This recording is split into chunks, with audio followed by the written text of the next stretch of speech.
ಮಾತರ್ಮೇ ಮಾತರಿಶ್ವನ್ನ ಪಿತರತುಲಗುರೋ ಭ್ರಾತರಿಷ್ಟಾಪ್ತಬಂಧೋ ಸ್ವಾಮಿನ್ನ ಸರ್ವಾಂತರಾತ್ಮನ್ನ ಜರಜರಯಿತರ್ಜನ್ಮ ಮೃತ್ಯಾಮಯಾನಾಂ ಗೋವಿಂದೇ ದೇಹಿ ಭಕ್ತಿಂ ಭವತಿ ಚ ಭಗವನ್ ಊರ್ಜಿತಾಂ ನಿರ್ನಿಮಿತ್ತಾಂ ನಿರ್ವ್ಯಾಜಾಂ ನಿಶ್ಚಲಾಂ ತದ್ಗುಣಗಣಬೃಹತೀಂ ಶಾಶ್ವತೀಮಾಚುದೇವ ನಾರಾಯಣಂ ನಮಸ್ಕೃತ್ಯ ನರಂ ಚೈವ ನರೋತ್ತಮಂ ದೇವೀಂ ಸರಸ್ವತೀಂ ವ್ಯಾಸಂ ತತೋ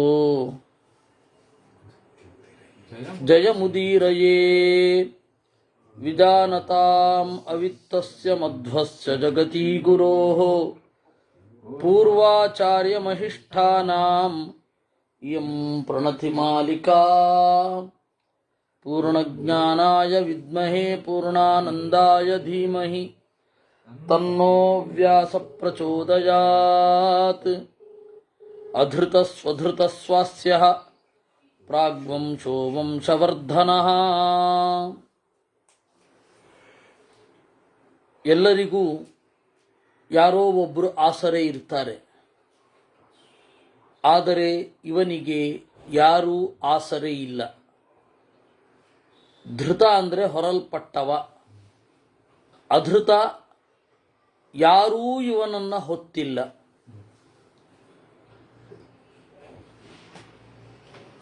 ಯಾಜ್ಞವಲ್ಕ್ಯ ಕಸ್ಮಿನ್ನು ಖಲ್ವಿದಂ ಸರ್ವಮೋತಂಚ ಪ್ರೋತಂಚೇತಿ. ಯಾಜ್ಞವಲ್ಕ್ಯರೇ, ಹೆಂಡತಿ ಕೇಳೋ ಪ್ರಶ್ನೆ. ಗಾರ್ಗಿ ಕೇಳ್ತಾಳೆ, ಯಾಜ್ಞವಲ್ಕ್ಯ, ಓ ಯಾಜ್ಞವಲ್ಕ್ಯನೇ, ಇದೆಲ್ಲವೂ ಕೂಡ ಯಾರಲ್ಲಿ ಓತಪ್ರೋತವಾಗಿದೆ ಅಂದರೆ ಆಧಾರವನ್ನು ಹೊಂದಿದೆ. ಯಾಜ್ಞವಲ್ಕ್ಯರು ಹೇಳ್ತಾರೆ, ಸರ್ವಮಪ್ಸು ಓತಂಚ ಪ್ರೋತಂಚೇತಿ, ನೀರಿನಲ್ಲಿ. ಕಸ್ಮಿನ್ನು ಖಲ್ವಾಪಃ ಓತಾಶ್ಚ ಪ್ರೋತಾಶ್ಚ, ಈ ಅಪ್ತತ್ವ ಯಾರಲ್ಲಿ ಓತಪ್ರೋತವಾಗಿದೆ ಅದಕ್ಕೆ ಅಂತರಿಕ್ಷೇಶು ಗಾರ್ಗೀತಿ, ಅಂತರಿಕ್ಷದಲ್ಲಿ. ಕಸ್ಮಿನ್ನು ಖಲ್ವಂತರಿಕ್ಷಂ ಓತಂಚ ಪ್ರೋತಂಚೇತಿ ಅಂತ ಮುಂದುವರ್ಕೊಂಡು ಹೋಗುತ್ತೆ. ಅದಕ್ಕೆ ಎಲ್ಲರೂ ಕೂಡ ಮಧ್ವರನ್ನ ಬಿಟ್ಟು ಎಲ್ಲ ವ್ಯಾಖ್ಯಾನಕಾರರು ಅಪ್ಪಂದ್ರೆ ನೀರು ಅಂತ ಬರೆದು ಬಿಟ್ಟಿದ್ದಾರೆ. ಆದರೆ ಮಧ್ವರು ಹೇಳಿದ್ರು ಆ ಉಪನಿಷತ್ತಿಗೆ ಹಾಗಲ್ಲ ಅರ್ಥ. ಚಕ್ರವರ್ತಿಗಳನ್ನ ಆಪಹ ಅಂತ ಕರೀತಾರೆ. ಯಾಕೆ ಅಂದರೆ ಸರ್ವಮಾಪಾಲಯಂತೀತಿ ಇತ್ಯಾಪಶ್ಚಕ್ರವರ್ತಿನಃ, ಜಗತ್ತನ್ನ ಪಾಲನೆ ಮಾಡ್ತಾರೆ ಚೆನ್ನಾಗಿ, ಆದ್ದರಿಂದ ಚಕ್ರವರ್ತಿಗಳನ್ನ ಆಪಹ ಅಂತ ಕರೀತಾರೆ. ಮುಕ್ತರಾಗಿದ್ದ ಚಕ್ರವರ್ತಿಗಳು ಯಾರನ್ನ ಆಶ್ರಯಿಸಿಕೊಂಡಿರ್ತಾರೆ? ಅಂತರಿಕ್ಷೇಶು ಗಾರ್ಗೀತಿ ಅಂತ ಅದು ಮುಂದುವರ್ಕೊಂಡು ಹೋಗೋದು. ಸರಿ, ಒಬ್ಬೊಬ್ಬರೇ ಇವ್ರನ್ನ ಯಾರು ಇವ್ರು ಯಾರನ್ನ ಆಶ್ರಯಿಸಿಕೊಂಡಿದ್ದಾರೆ ಅಂತಂದ್ರೆ ಒಬ್ಬೊಬ್ಬರನ್ನೇ ಹೇಳ್ತಾ ಬರ್ತಾರೆ. ಕಡೆಗೆ ದೇವರ ವಿಚಾರ ಬಂದಾಗ ಅವಳು ಕೇಳ್ತಾಳೆ, ದೇವರು ಯಾರನ್ನ ಆಶ್ರಯಿಸಿಕೊಂಡಿದ್ದಾನೆ ಅಂತ ಕೇಳ್ತಾಳೆ ಅವಳು. ಆಗ ಯಾಜ್ಞವಲ್ಕ್ಯರು ಸಿಟ್ಟು ಮಾಡಿಕೊಂಡಂತೆ ನಟಿಸಿ, ಗಾರ್ಗಿ ಮಾತಿಪ್ರಾಕ್ಷೀಹಿ ಮಾತೆ ಶಿರಸ್ಸಹಸ್ರಧಾ ಭೂಯಾತ್. ಗಾರ್ಗಿ ಮಾತಿಪ್ರಾಕ್ಷೀಹಿ, ಬಹಳ ಪ್ರಶ್ನೆ ಮಾಡಬೇಡ. ಅನತಿ ಪ್ರಶ್ನ್ಯಾಂ ವೈ ದೇವತಾಮತಿ ಪೃಚ್ಛಸಿ, ಯಾರ ಬಗೆಗೆ ವಿಪರೀತವಾಗಿ ಪ್ರಶ್ನೆ ಮಾಡಬಾರದೋ, ಯಾರ ಬಗೆಗೆ ಅತಿಯಾಗಿ ಪ್ರಶ್ನೆ ಮಾಡಬಾರದೋ ಅವ್ರ ಬಗೆಗೆ ಪ್ರಶ್ನೆ ಮಾಡ್ತಾ ಇದ್ದಿ. ಗಾರ್ಗಿ ಮಾತಿಪ್ರಾಕ್ಷೀಹಿ ಅನತಿ ಪ್ರಶ್ನ್ಯಾಂ ವೈ ದೇವತಾಮತಿ ಪೃಚ್ಛಸಿ ಅಂತ ಗದರ್ತಾರೆ. ಗಾರ್ಗಿಗೆ ಗೊತ್ತಿಲ್ಲ ಅಂತಲ್ಲ, ತನ್ನ ಗಂಡನ ಸಾಮರ್ಥ್ಯ ಏನು ಅಂತ ಹೇಳಿ ಅವತ್ತಿನ ಜನರಿಗೆ ತೋರಿಸಬೇಕಿತ್ತು. ಜನಕರಾಜ ಏನು ಮಾಡಿದ, ಒಬ್ಬ ಬ್ರಹ್ಮಿಷ್ಠ ಬೇಕು ಅಂತ ಅನ್ನಿಸಿತು ಅವನಿಗೆ. ಅದಕ್ಕೆ ಅವನೇನು ಮಾಡಿದ, ಒಂದು ನೆಪ, ಯಾರು ಬ್ರಹ್ಮಿಷ್ಠರಿದ್ದೀರೋ ಅವರು ಈ ಗೋವುಗಳನ್ನೆಲ್ಲ ಹಿಡ್ಕೊಂಡು ಹೋಗಬಹುದು ಅಂದ. ಗೋವುಗಳನ್ನೆಲ್ಲ ಹಿಡ್ಕೊಂಡು ಹೋಗಬಹುದು. ಆಗ ಸಾಮಶ್ರವ ಉದೋಜ ಇತಿ, ಸಾಮಶ್ರವ ಅಂತ ಯಾಜ್ಞವಲ್ಕ್ಯರ ಶಿಷ್ಯ. ಯಾಜ್ಞವಲ್ಕ್ಯರು ಹೇಳಿದ್ರು, ಗೋವುಗಳನ್ನೆಲ್ಲ ಕರ್ಕೊಂಡು ಹೋಗು. ಅಲ್ಲಿ ತನಕ ಸುಮ್ಮನೆ ಇದ್ರಲ್ಲ, ಎಲ್ಲರೂ ಮುಗಿಬಿದ್ರು. ಆಶ್ವಲಾನನಿಂದ ಹಿಡಿದು, ಆಶ್ವಲ ಅಂತ ಒಬ್ಬ ಋಷಿ, ಅವನಿಂದ ಹಿಡಿದು ಕಡೆಗೆ ವಿದಗ್ಧ ಶಾಕಲ್ಯನ ತನಕ ಎಲ್ಲರೂ ಪ್ರಶ್ನೆ ಮಾಡಿದ್ರು. ಬೃಹದಾರಣ್ಯಕೋಪನಿಷತ್ತಿನಲ್ಲಿ ವಿಸ್ತಾರವಾಗಿ ಅವರ ಪ್ರಶ್ನೆ ಉತ್ತರ ಆ ಸೊಗಸು ಇದೆ. ಆ ಬೃಹದಾರಣ್ಯಕ ಉಪನಿಷತ್ತು ಓದೋದೇ ಒಂದು ಆಹ್ಲಾದಕರ ಅನುಭವ. ಅದರಲ್ಲಿ ಇವಳು ಕೇಳಿದ ಪ್ರಶ್ನೆ, ದೇವರಿಗೆ ಯಾರು ಆಸರೆ ಅಂತ. ಕೇಳಲೇಬೇಡ, ದೇವರಿಗೆ ಯಾರು ಆಸರೆ ಎನ್ನುವ ಶಬ್ದವನ್ನೇ ಆಡಬೇಡ ಅಂತಾನೆ. ಆದರೆ ಇದನ್ನ ನೀವು ಎಲ್ಲ ಷಡಕ್ಷರಿ ಅಂತ ಒಬ್ಬರಿದ್ದಾರೆ, ಕರ್ನಾಟಕದ ಬೆಸ್ಟ್ ಸೆಲ್ಲರ್ ಬುಕ್ ಅನ್ನು ಬರೆದವರು. ಕ್ಷಣ ಹೊತ್ತು ಅಣಿಮುತ್ತು ಅಂತ ಏನೋ ಪುಸ್ತಕದ ಹೆಸರು. ಆ ಥರದವ್ರು ಯಾರಿಗೂ ಕೂಡ ಆ ಉಪನಿಷತ್ತೇ ಅರ್ಥ ಆಗಿಲ್ಲ. ಅವ್ರು ಉಲ್ಟಾ ಮಾಡಿಬಿಟ್ಟಿದ್ದಾರೆ ಇದನ್ನ. ಯಾಜ್ಞವಲ್ಕ್ಯರು ಸೋತ್ರು, ಗಾರ್ಗಿ ಗೆದ್ಲು ಅಂತ ಎಲ್ಲಿ ಸಿಕ್ಕಿತವ್ರಿಗೆ? ಇನ್ನು ಸುನೀತಿ ಕುಮಾರ ಚಟ್ಟೋಪಾಧ್ಯಾಯ ಅವರೆಲ್ಲರೂ ಕೂಡ ಪ್ರಾಚೀನ ಭಾರತದ ಒಂದು ಇದನ್ನು ಬರೆಯುವಾಗ ಬ್ರಾಹ್ಮಣರಿಗೆ ದೇಹಾತಿರಿಕ್ತ ಆತ್ಮದ ಕಲ್ಪನೆಯೇ ಇರಲಿಲ್ಲ, ಕ್ಷತ್ರಿಯರು ಅದನ್ನು ಮೊದಲು ಹುಟ್ಟು ಹಾಕಿದ್ದು, ಅದರಿಂದಾಗಿ ಉಪನಿಷತ್ತೆಲ್ಲ ಕ್ಷತ್ರಿಯರು ರಚನೆ ಮಾಡಿದ್ದು ಅಂತ ಹೇಳಿಬಿಟ್ಟಿದ್ದಾರೆ.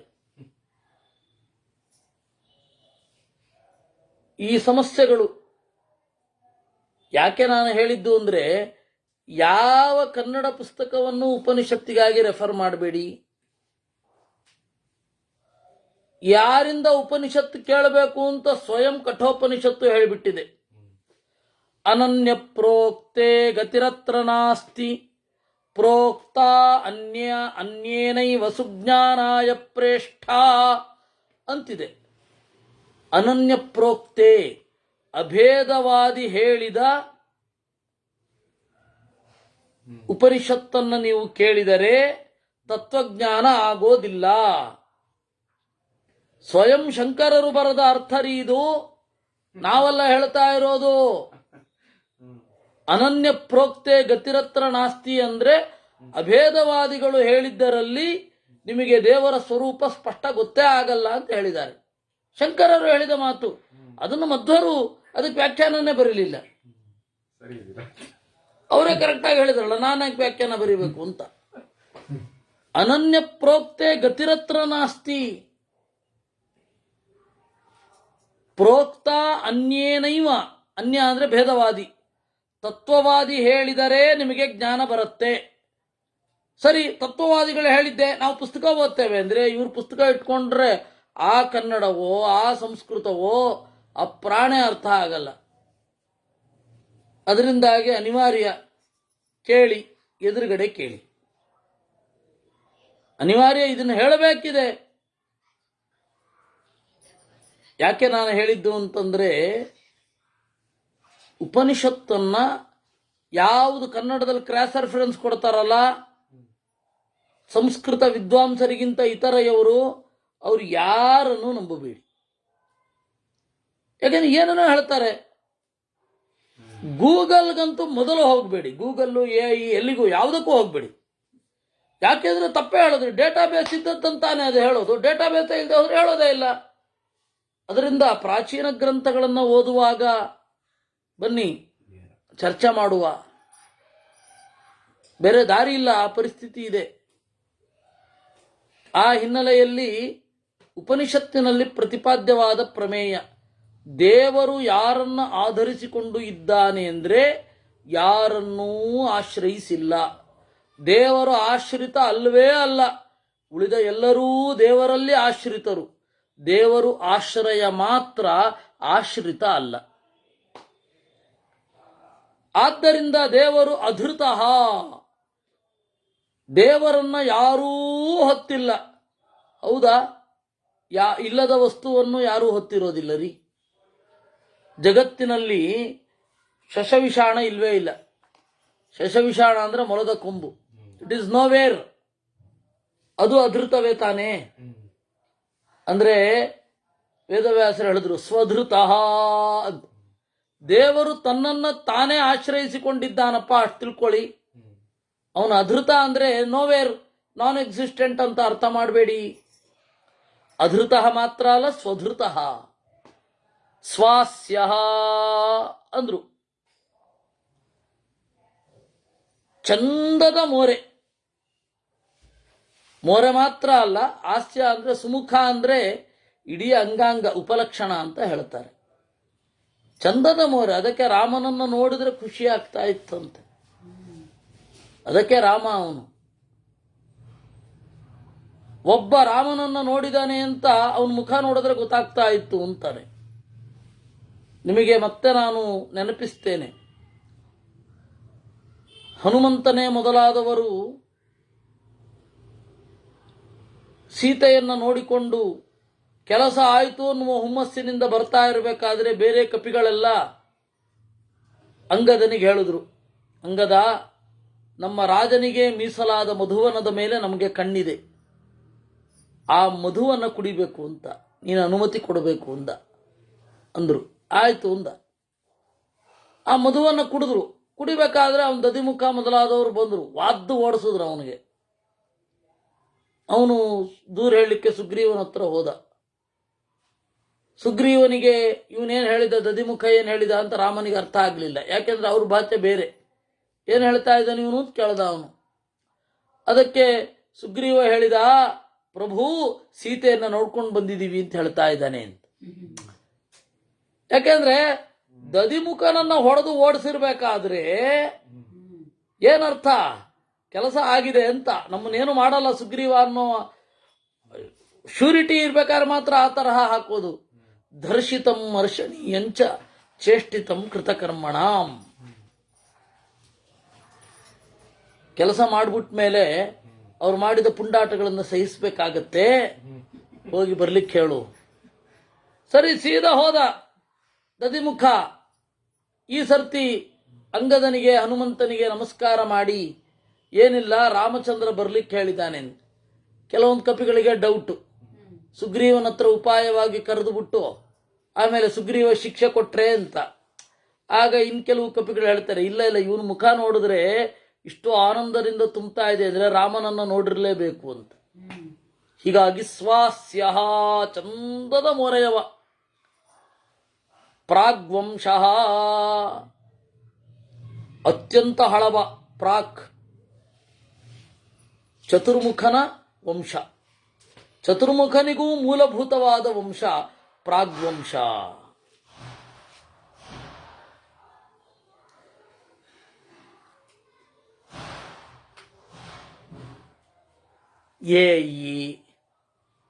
ಅದು 1000 ಹೇಳಬಹುದು. ನಾನು ಸಂಸ್ಕೃತವನ್ನು ಅರ್ಥ ಮಾಡ್ಕೊಂಡಿದ್ದೇನೆ ಅಂತ. ನಾನು ಟೆಸ್ಟ್ ಮಾಡಿ ಈ ಥಿಯರಿಗೆ ಬಂದಿರೋದು, ಟೆಸ್ಟ್ ಮಾಡಿ ಈ ಸಿದ್ಧಾಂತಕ್ಕೆ ಬಂದಿರೋದು. ಎಐನಲ್ಲಿ ನೋಡಿ ಎಷ್ಟು ತಪ್ಪುಗಳಿದೆ ಅಂತ ಹೇಳಿ ಲಿಸ್ಟ್ ಮಾಡ್ಲಿಕ್ಕಾಗಲ್ಲ, ಅಷ್ಟೊಂದು ತಪ್ಪಿರುತ್ತೆ. ಅವ್ರೇನು ಬೇಕಾದ್ರೆ ಡಿಕ್ಲೇರ್ ಮಾಡಬಹುದು.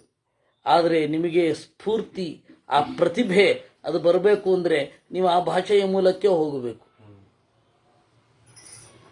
ನನ್ನ ಹತ್ರ ಪುಸ್ತಕ ಇರುತ್ತೆ, ಅದು ಏನೇನೋ ಹೇಳ್ತಿರತ್ತೆ.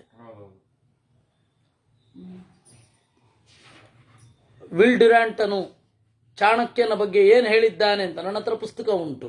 ಅದನ್ನ ನೋಡಿದ್ರೆ ಕೊಟ್ರೆ ಏನು ಹೇಳಿಲ್ಲ ಅಂತ ಹೇಳತ್ತೆ, ಒಂದೋ ಏನೇನೋ ಹೇಳತ್ತೆ. ನಾನು ಅನುಭವಿಸಿದ್ದೇನೆ, ಅದರಿಂದಾಗಿ ನಂಗೆ ಸಂಸ್ಕೃತನೂ ಗೊತ್ತು, ನೋಡಿದ್ದೇನೆ, ಅದರಿಂದಾಗಿ ಹೇಳ್ತಾರೆ. ಇಲ್ಲ ನಾವು ಓದ್ತೇವೆ ಅಂದರೆ ಆಯಿತು, ಓದಿ ಮುಂದೆ ನೋಡುವ.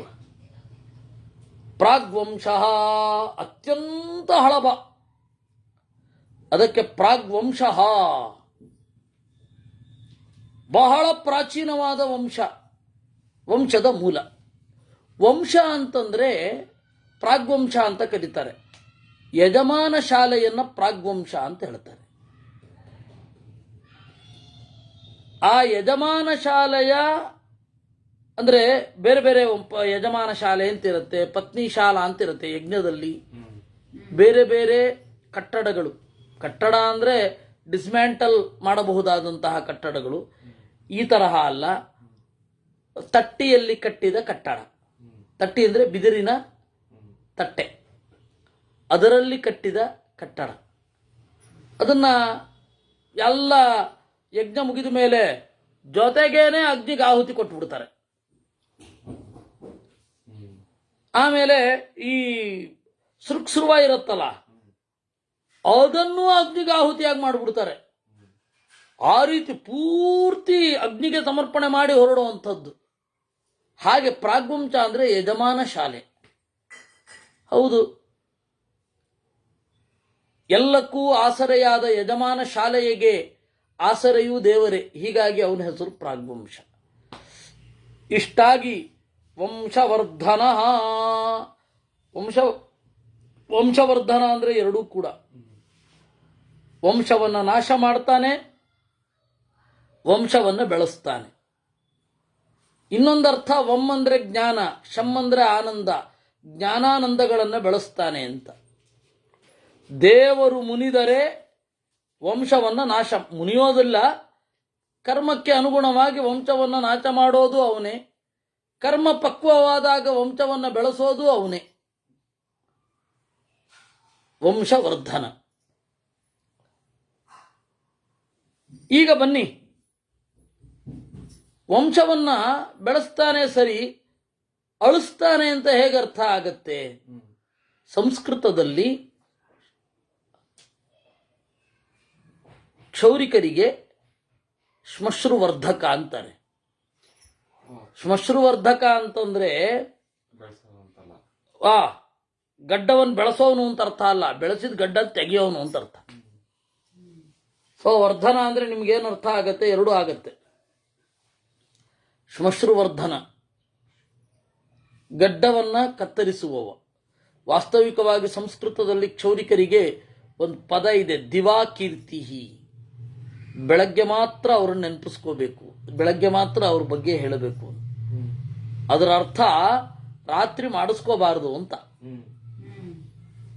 ರಾತ್ರಿ ಮಾಡಿಸ್ಕೊಳ್ಳಿಕ್ಕಿಲ್ಲ, ಆಯ್ತಾ? ಆದ್ದರಿಂದ ದಿವಾಕೀರ್ತಿ, ಅವ್ರ ಬಗ್ಗೆ ಬೆಳಗ್ಗೆ ಮಾತನಾಡಬೇಕು. ಅವಾಗ ಇಷ್ಟು ಬಿಸಿ ಇರ್ತಿರ್ಲಿಲ್ಲ, ನೀವು ಓದ್ಲಿಕ್ಕೂ ಅವಕಾಶ ಕೊಡೋರು, ಬಿಡುವಿನ ವೇಳೆಯಲ್ಲಿ ಆರಾಮವಾಗಿರ್ಲಿಕ್ಕೂ ಅವಕಾಶ ಕೊಡೋರು. ಹಾಗೆ ಅವಕಾಶ ಕೊಡದೇ ಇರೋ ಹಾಗೆ ಇವತ್ತಿನ ಶಾಲೆಯ ಪಠ್ಯಗಳು, ಇವತ್ತಿನ ಅಧ್ಯಾಪಕರ ಮೇಲಿನ ಒತ್ತಡ, ಇವತ್ತು ಕೆಲಸ ಮಾಡುವವರ ಮೇಲಿನ ಒತ್ತಡ, ಬಿಡುವಿನ ವೇಳೆನೇ ಕೊಡಲ್ಲ ನಿಮಗೆ. ಆ ತರಹ ಬೆಳ್ಕೊಂಡು ಹೋಗಿದೆ. ಇದನ್ನ ಏನಂತ ಕರೀಬೇಕು? ಅವಾಗ ಬೆಳಗ್ಗೆ ಮಾತ್ರ ಮಾಡಿ ಅಂದ್ರೆ ಏನರ್ಥ? ಸಂಜೆ ಅವ್ರಿಗೆ ಕೆಲಸ ಇಲ್ಲ, ಅವಾಗ ಅವ್ರಿಗೆ ಬೇಕಾದದ್ದನ್ನು ಮಾಡಿಕೊಂಡು ಅವ್ರಿಗೆ ಆನಂದವೋ, ಅವ್ರಿಗೆ ವಾದ್ಯವನ್ನು ಕಲಿಯೋದೋ, ಇನ್ನೇನೋ ಮಾಡ್ತಾ ಇದ್ರು. ವೈದ್ಯ ವೃತ್ತಿಯನ್ನು ಅವರೇ ಮಾಡ್ತಾ ಇದ್ರು ಅವಾಗ. ಹೌದು ಹೌದು, ಮಸಾಜ್ ಗಿಸಾಜೆಲ್ಲ ಅವರೇ ಮಾಡ್ತಾ ಇದ್ರು. ಹೀಗೆ ವಂಶವರ್ಧನ. ಭಾರಭೃತ್ ಕಥಿತೋ ಯೋಗಿ, ಯೋಗೀಶ ಸರ್ವಕಾಮದ, ಆಶ್ರಮಶ್ರಮಣಕ್ಷಾಮ, ಸುಪರ್ಣೋ ವಾಯುವಾಹನ. ಭಾರಭೃತ್, ಜಗದ ಭಾರವನ್ನು ಹೊತ್ತವ. ಭಾರಭೃತ್. ಕಥಿತ, ಜ್ಞಾನಿಗಳೆಲ್ಲ ಇವನ ಬಗ್ಗೆ ಹೇಳ್ತಾ ಇದ್ದಾರೆ. ಜ್ಞಾನಿಗಳಿಂದ ಹೇಳಲ್ಪಟ್ಟವ. ಎಲ್ಲ ಪದಗಳೂ ಇವನನ್ನು ಹೇಳ್ತಾ ಇದೆ, ಅದಕ್ಕೆ ಕಥಿತ. ಯೋಗಿ, ಜ್ಞಾನ ಭಕ್ತಿ ಮೊದಲಾದ ದೇವರನ್ನ ತಲುಪುವ ಉಪಾಯಗಳನ್ನು ಕೊಡುವವ. ಉಪಾಯ ಸಿದ್ಧಿ ಆಗ್ಬೇಕಲ್ಲ. ಉಪಾಯ ಅಂದ್ರೇನು? ಹೊಂದುವ ಬಗೆ. ಉಪ ಅಯತೆ ಇತಿ ಉಪಾಯ. ಅದೊಂದು ಉಪಾಯ ಇದೆ ಅಂದ್ರೇನು? ಪ್ರಾಪ್ತಿ ಸಾಧನ ಅಂತ ಅರ್ಥ. ಇದನ್ನು ಹೊಂದಲಿಕ್ಕೆ ಆಗತ್ತೆ. ಉಪ ಆಯ, ಉಪಾಯ. ಜ್ಞಾನ ಅನ್ನೋದು ಉಪಾಯ ಅಂದ್ರೇನು? ದೇವರನ್ನು ಹೊಂದಲಿಕ್ಕೆ ಇದು ಸಹಕಾರಿ.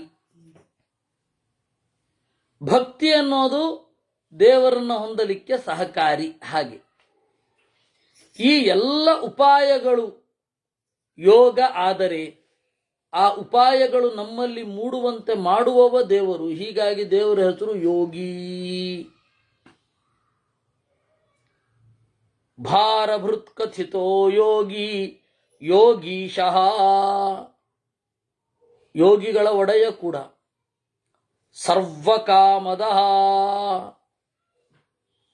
ಎಲ್ಲರ ಬಯಕೆಗಳನ್ನು ಈಡೇರಿಸುವವ.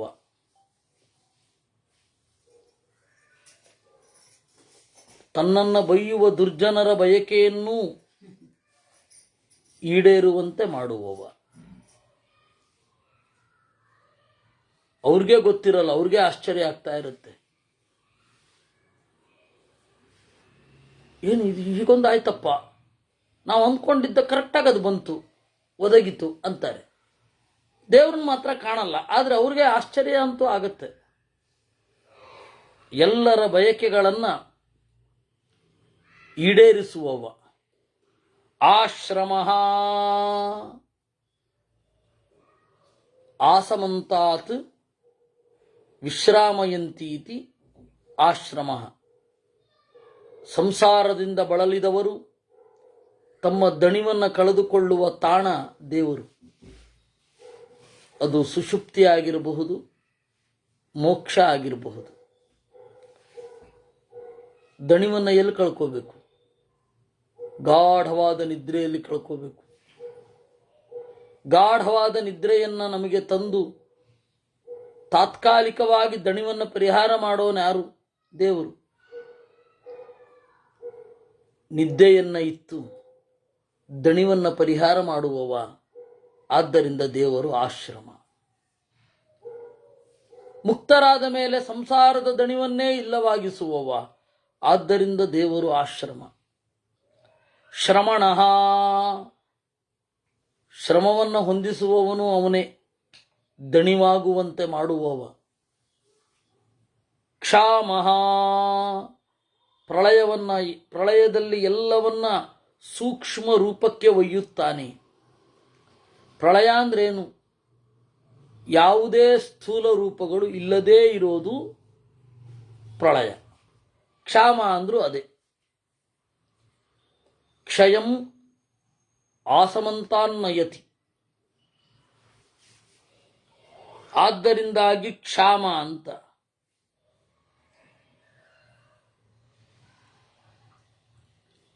ಮತ್ತೆ ಕ್ಷಮಿಸುವವ, ಉತ್ಕಟವಾಗಿ ಕ್ಷಮಿಸುವವ.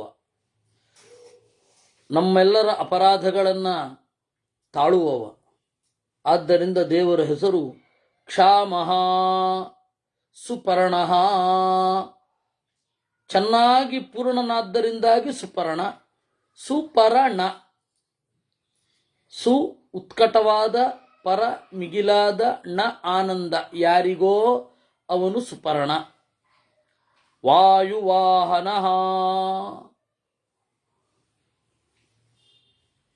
ಗಾಳಿಯ ವಾಹನವಾಗಿರುವವ.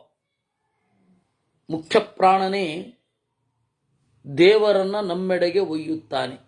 ವಾಹನ ಅನ್ನೋ ಶಬ್ದದ ನಿರ್ವಚನ ಏನು? ನಮ್ಮನ್ನ ಹೊತ್ತು ನಡೆಯುವಂಥದ್ದು ಅಂತ. ವಹನ್ ನಯತಿ ಇತಿ ವಾಹನ. ಯಾವುದು ನಮ್ಮನ್ನ ವಹನ ಮಾಡುತ್ತದೋ ಅದೇ ವಾಹನ. ವಹನ ಅಂದರೆ ಹೊತ್ತು ಸಾಗುವುದು. ವೆಹಿಕಲ್ಲು ಅದೇ ಅರ್ಥ. ವಾಹನ ಅಂದರೆ ಹಾಗೆ. ವಾಯುದೇವರು ನಮ್ಮನ್ನ ಹೊತ್ತು ದೇವರ ಕಡೆಗೆ ಒಯ್ಯುತ್ತಾರೆ. ಅದರಿಂದ ವಾಯುವಿನಿಂದ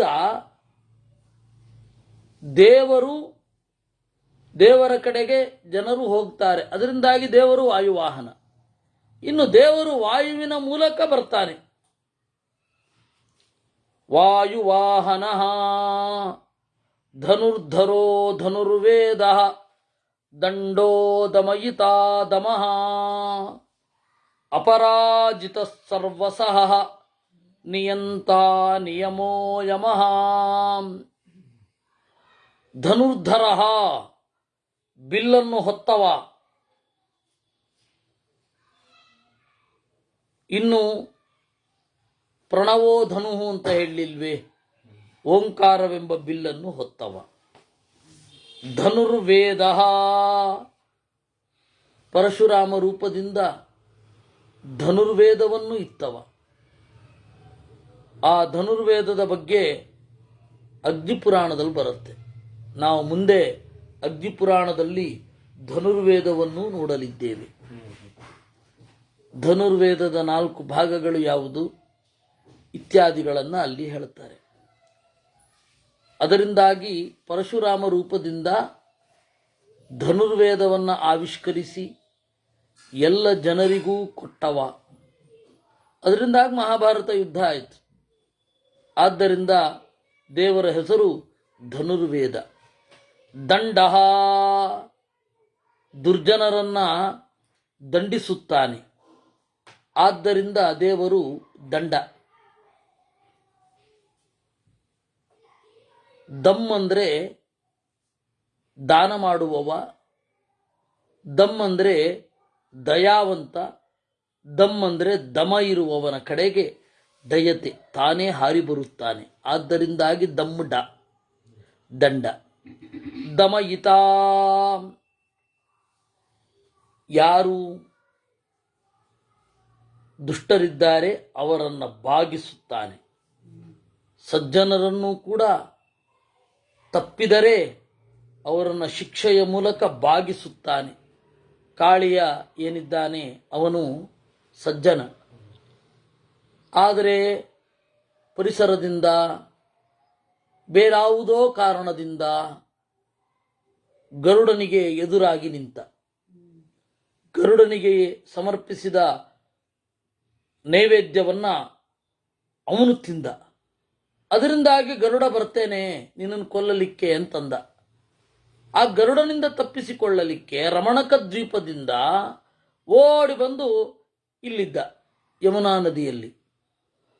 ಆದರೆ ಆ ಯಮುನಾ ನದಿಯ ಮಡು, ಯಮುನಾಯ ಮಡು, ಬ್ಯಾಕ್ ವಾಟರ್ ಅಂತೇನಿದೆ, ಅದೆಲ್ಲ ಕಲುಷಿತ ಆಗಿ ಒಂದು ಹಕ್ಕಿ ಕೂಡ ಹಾರ್ಲಿಕ್ಕಾಗ್ತಾ ಇರಲಿಲ್ಲ. ಮೇಲ್ಗಡೆ ಹೋದ್ರೆ ಆ ವಿಷದ ಬೇಗೆಗೆ ತಪಕಂದಿದೋಗ್ಬಿಡೋದು. ಮೇಲ್ಗಡೆ ಹಾರ್ಲಿಕ್ಕೆ ಹೋಗಿ ಆ ಹಕ್ಕಿಗಳು ಹಾರ್ತಾ ಇರಲಿಲ್ಲ, ಸುತ್ತಾಕೊಂಡು ಹೋಗೋದು. ಆ ತರಹ ಸುತ್ತಮುತ್ತಲ ಜನರಿಗೆ ತೊಂದರೆ ಕೊಡ್ತಾ ಇದ್ದ. ದೇವರು ಬಗ್ಗಿಸಿದ, ಅವನಿಗೆ ಶಿಕ್ಷೆ ಕೊಟ್ಟ. ಆಮೇಲೆ ಗರುಡ ಬರ್ತಾನಲ್ಲ, ಇಲ್ಲ ನಿನ್ನ ತಲೆಯ ಮೇಲೆ ನನ್ನ ಪಾದದ ಗುರುತಿದೆ, ಗರುಡ ಏನು ಮಾಡೋಲ್ಲ ಅಂತ ಹೇಳಿ ಕಳುಹಿಸಿದ. ಹೀಗೆ ಸಜ್ಜನರೇ ಆಗಿದ್ರು ಅನ್ಯಾಯ ಮಾಡಿದಾಗ ಅವರನ್ನು ಶಿಕ್ಷಿಸುತ್ತಾನೆ. ದಮಯಿತ ದಮಃ ಮಾಂ ದದಾತೀತಿ ದಮಃ ಪ್ರಜ್ಞೆಯನ್ನು ನೀಡುವವ. ಇನ್ನು ದಮಃ ಅಂದ್ರೆ ಮನುವಿನ ಒಳಗಡೆ ಇರುವವ. ಯಾಕೆಂದ್ರೆ ಮನು ದಮ. ರಾಜರ ಕರ್ತವ್ಯ ಏನು ಅಂತಂದ್ರೆ ಶತ್ರು ನಿಗ್ರಹ ಅಷ್ಟೇ ರಾಜರ ಕರ್ತವ್ಯ. ಉಳಿದದ್ದೆಲ್ಲ ಪ್ರಜೆಗಳು ಬೆಳಿತಾರೆ, ಹೊಸ ಆವಿಷ್ಕಾರಗಳು ಪ್ರಜೆಗಳಿಂದ ಆಗುತ್ತೆ. ರಾಜರದ್ದೇನಿದೆ ಪಾತ್ರ ಅಲ್ಲಿ? ಅವ್ರು ರಕ್ಷಣೆ ಮಾಡಿದ್ರೆ ಸಾಕು, ಇವ್ರು ಬೆಳಿತಾರೆ. ಇವ್ರು ಇದರಲ್ಲೆಲ್ಲ ತಲೆ ತೂರಿಸ್ಬೇಕಿಲ್ಲ. ಪರೀಕ್ಷೆಯಲ್ಲಿ ತಲೆ ತೂರಿಸ್ದೆ ಅದರಲ್ಲೆಲ್ಲ ಇಲ್ಲ. ತಪ್ಪು ಆಗಿದ್ದಲ್ಲಿ ಬರ್ಬೇಕಷ್ಟೇ ಅವರು. ಪ್ರಾಚೀನ ಭಾರತದಲ್ಲಿ ಹಾಗಿತ್ತು. No business to be in business ಅಂತ ಒಂದು ಮಾತಿದೆಯಲ್ಲ. ರಾಜಪ್ರಭುತ್ವ ಅಥವಾ ಸರ್ಕಾರ ಬಿಸ್ನೆಸ್ನಲ್ಲೆಲ್ಲ ತಲೆ ಹಾಕಬಾರದು. ಅವ್ರಿಗೆ ತೊಂದರೆ ಬಾರದಂತೆ ನೋಡ್ಕೊಳ್ಬೇಕು ಅಷ್ಟೇ. ಸರ್ಕಾರ ವ್ಯಾಪಾರ ಮಾಡಬೇಕು ಅಂತ ನಾವು ಎಕ್ಸ್ಪೆಕ್ಟೇ ಮಾಡಬಾರದು. ನನಗೆ ತೀರಾ ಚಿಕ್ಕಂದಿನಿಂದ ಸರ್ಕಾರದ ಸಂಸ್ಥೆಯಾದ BMTC ಇರಲಿಲ್ಲ ಅವಾಗೆಲ್ಲ KSRTCನೇ. KSRTC ಅಥವಾ BTS ಮತ್ತೆ KSRTC ನಿವ್ವಳ ಲಾಭ. ಅಯ್ಯೋ, ಇವ್ರಿಗೆ ವ್ಯಾಪಾರ ಮಾಡ್ಲಿಕ್ಕೆ ಯಾರು ಹೇಳಿದ್ರು ಅಂತ ಅನ್ನಿಸ್ತಾ ಇತ್ತು ನನಗೆ. 11 ವರ್ಷದ ಹುಡುಗನಿಗೆ ನನಗೆ ಪೇಪರ್ ಓದ್ತಾ ಬರೇ ಪ್ರಶ್ನೆಯೇ. ಆದ್ರೆ ನಾನು ಯಾರನ್ನೂ ಕೇಳಲಿಲ್ಲ.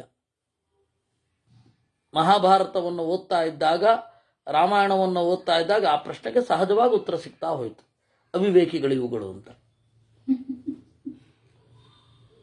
ಈ ಎಲ್ಲಿಯಾದರೂ ನಾನು ಅವಾಗ ರೇಡಿಯೋ ಕೇಳ್ತಾ ಇದ್ದದ್ದು ಎಲ್ಲಿ, ಕ್ಷೌರಕ್ಕೆ ಹೋದಾಗ.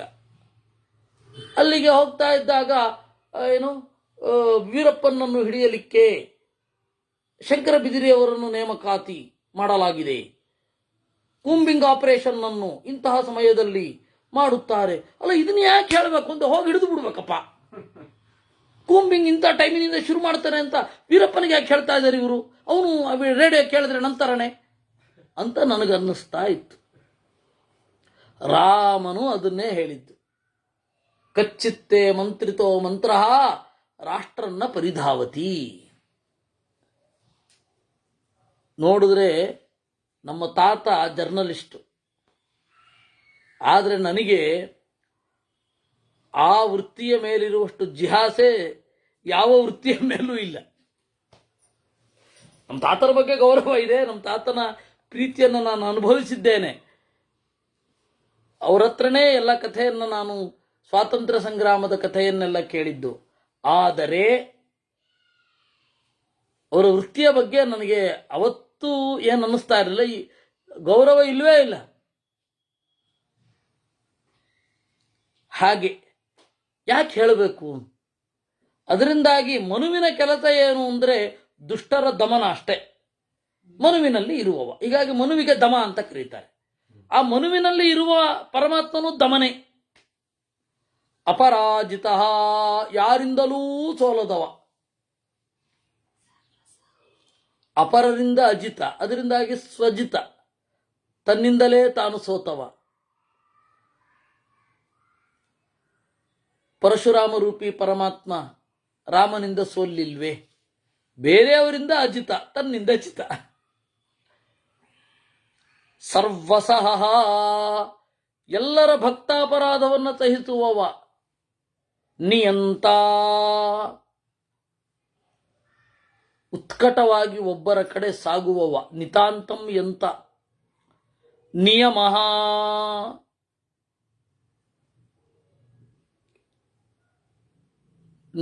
ನಿತರಾಂ ಚೆನ್ನಾಗಿ.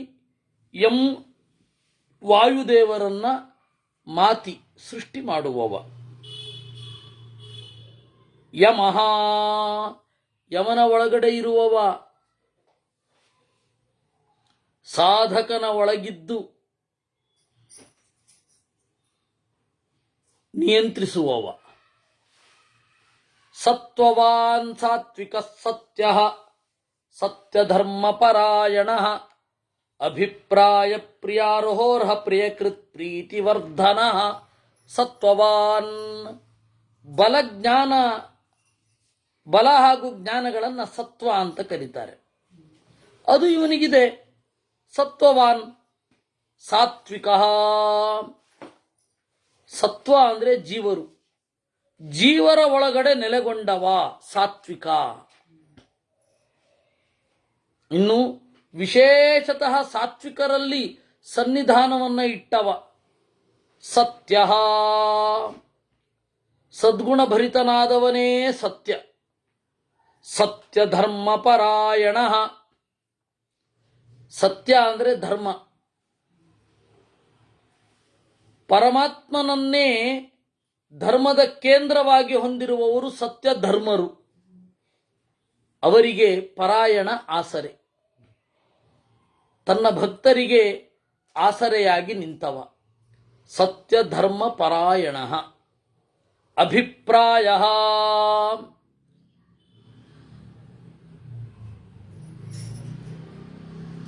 ಎಲ್ಲರಿಗಿಂತ ಪ್ರಕೃಷ್ಟವಾದ ಆಯ ಶುಭವನ್ನು ಉಂಟು ಮಾಡುವವ ಅಭಿಪ್ರಾಯ.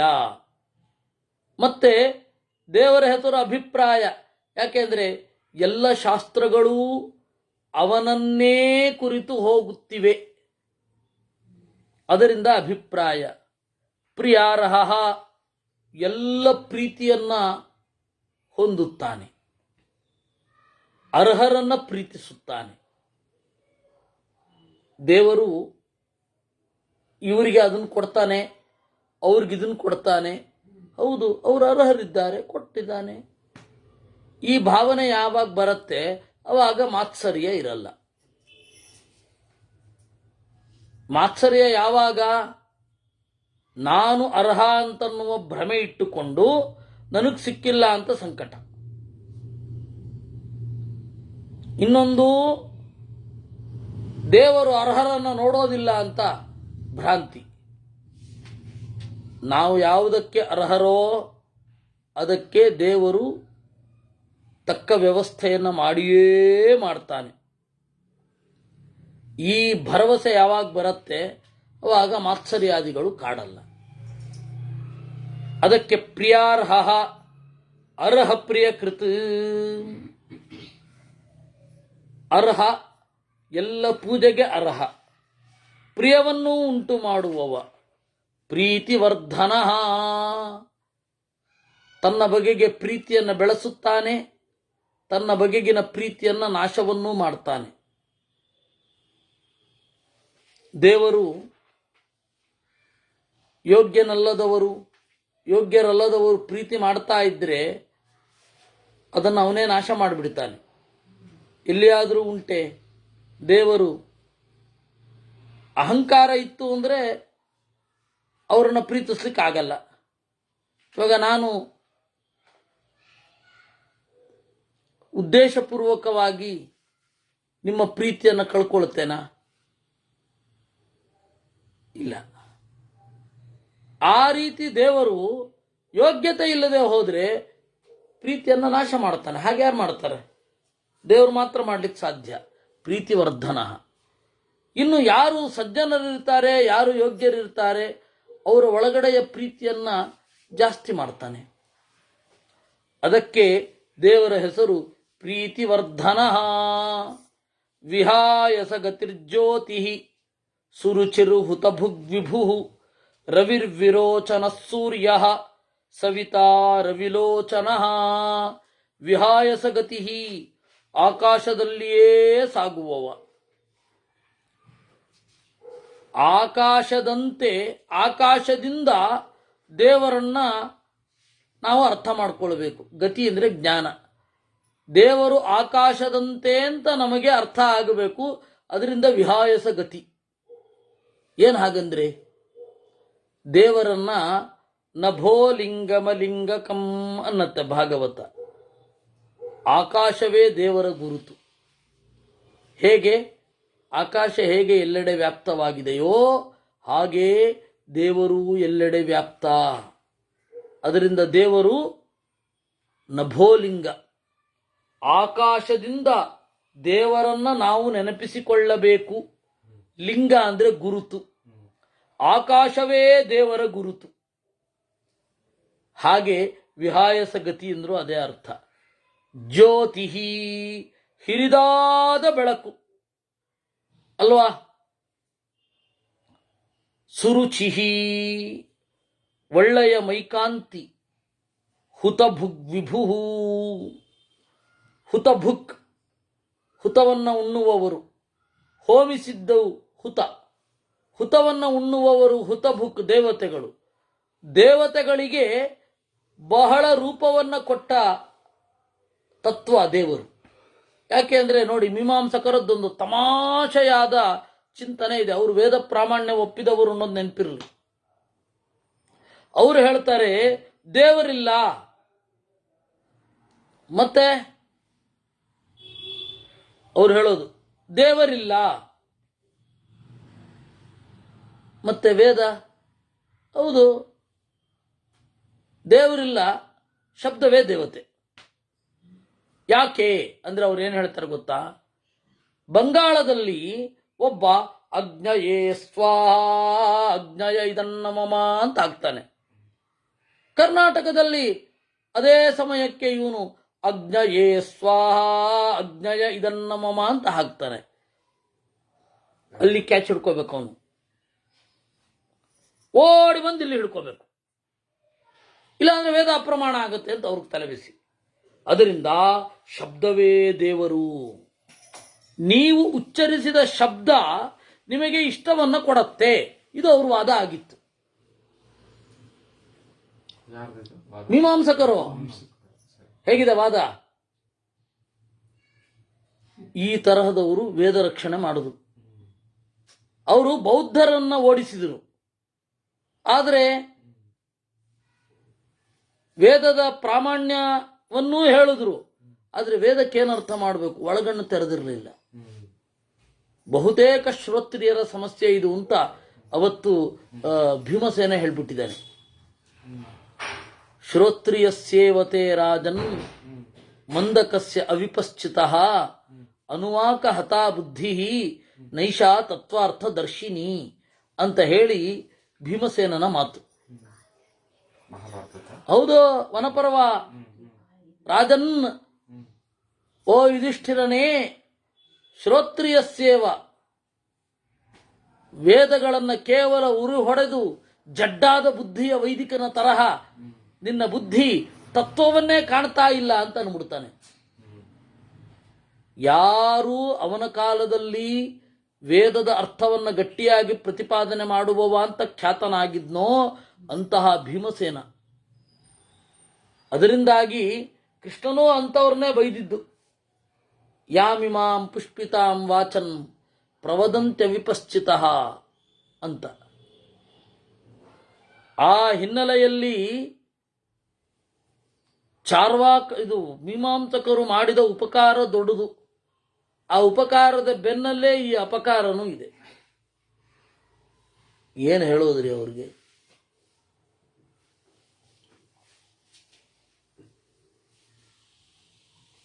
ಆದರೆ ದೇವತೆಗಳು ಸರ್ವತ್ರ ವ್ಯಾಪ್ತರಾಗಿದ್ದಾರೆ. ಅಭಿಮಾನಿ ವ್ಯಪದೇಶಸ್ತು ವಿಶೇಷ ಅನುಗತಿಭ್ಯಾಮ್ ಅಂತ ಬ್ರಹ್ಮಸೂತ್ರ. ದೇವತೆಗಳು ಅನೇಕ ತತ್ವಗಳಿಗೆ ಅಭಿಮಾನಿಗಳು.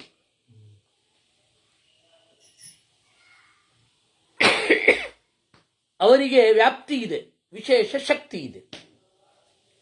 ಆದ್ದರಿಂದ ಹುತಭುಕ್, ಸಜ್ಜನರು ಹೋಮಿಸಿದ್ದನ್ನ ಉಣ್ಣುವ ದೇವತೆಗಳು ಹುತಭುಕ್. ಅವರನ್ನ ವಿವಿಧಂ ಭಾವಯತಿ, ಬಹಳ ರೂಪಗಳನ್ನ ಇತ್ತು ಬೇರೆ ಬೇರೆ ಸ್ಥಳಗಳಲ್ಲಿ ಇರಿಸಿದವ ಹುತಭುಕ್ ವಿಭು. ರವಿಹಿ, ರವ ಅಂದ್ರೆ ಶಬ್ದ. ಎಲ್ಲ ಶಬ್ದಗಳಿಂದ ದೇವರು ಪ್ರತಿಪಾದ್ಯ. ಆದ್ದರಿಂದ ರವಿ. ಇದು ಮಧ್ವರೇ ಹೇಳಿದ ನಿರ್ವಚನ. ರವಜ್ಞೇಯೋ ಯಥಾ ರವಿ ಯಥೋ ರವಿಹಿ ಅಂತ. ಎಲ್ಲ ಶಬ್ದಗಳು, ವರ್ಣಾತ್ಮಕವಾದ ಧ್ವನ್ಯಾತ್ಮಕವಾದ ಎಲ್ಲ ಶಬ್ದಗಳು ದೇವರನ್ನ ಹೇಳುತ್ತವೆ. ಆದ್ದರಿಂದಾಗಿ ರವಿಹಿ. ವಿರೋಚನ, ವಿಧ ವಿಧವಾದ ಬೆಳಕು. ವಿವಿಧತೆಯ ರೋಚತೆ, ವಿಲಕ್ಷಣತೆಯ ರೋಚತೆ. ದೇವರ ಹೊಳಹೇ ಭಿನ್ನ. ಅದರಿಂದಾಗಿ ವಿರೋಚನ. ಸೂರ್ಯ, ಸೂರ್ಯ ಅಂದ್ರೆ ಜ್ಞಾನಿಗಳು. ಜ್ಞಾನಿಗಳಿಗೆ ಮಾತ್ರ ಗಮ್ಯ ಸೂರ್ಯ. ಸವಿತಾ, ಜಗತ್ತನ್ನ ಹೆರುವವ. ಸವಿತಾ ಅಂದ್ರೆ ಸೂರ್ಯನಿಗೆ ಹೇಳ್ತಾರೆ ಜಗತ್ತನ್ನ ಹೆರುವವ. ಶೂಂ ಪ್ರಾಣಿ ಗರ್ಭ ವಿಮೋಚನೆ ಅಂತ. ಸವಿತಾ ಅನ್ನೋದು ಪುಲ್ಲಿಂಗ.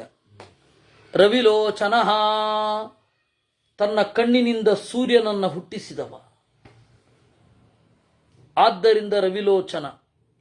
ಅನಂತಹ, ಕೊನೆ ಇರದವ.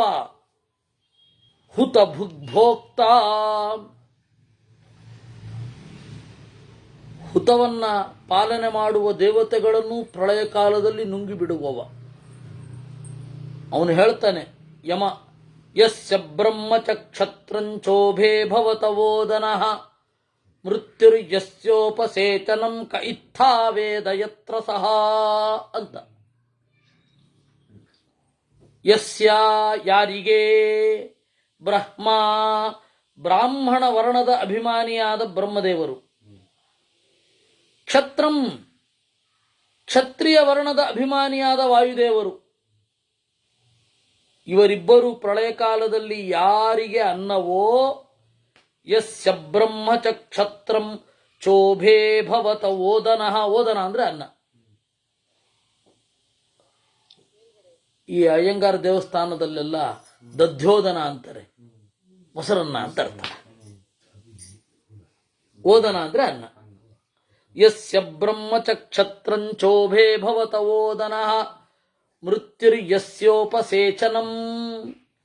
ಈ ಯಮ ಮೃತ್ಯು ಅವನಿಗೆ ಉಪ್ಪಿನಕಾಯಿ ಆ ಅನ್ನಕ್ಕೆ. ಯಸ್ಯ ಉಪಸೇಚನಂ ಅಂತಹ ದೇವರು ಅಂತ ಹೇಳ್ತಾನೆ.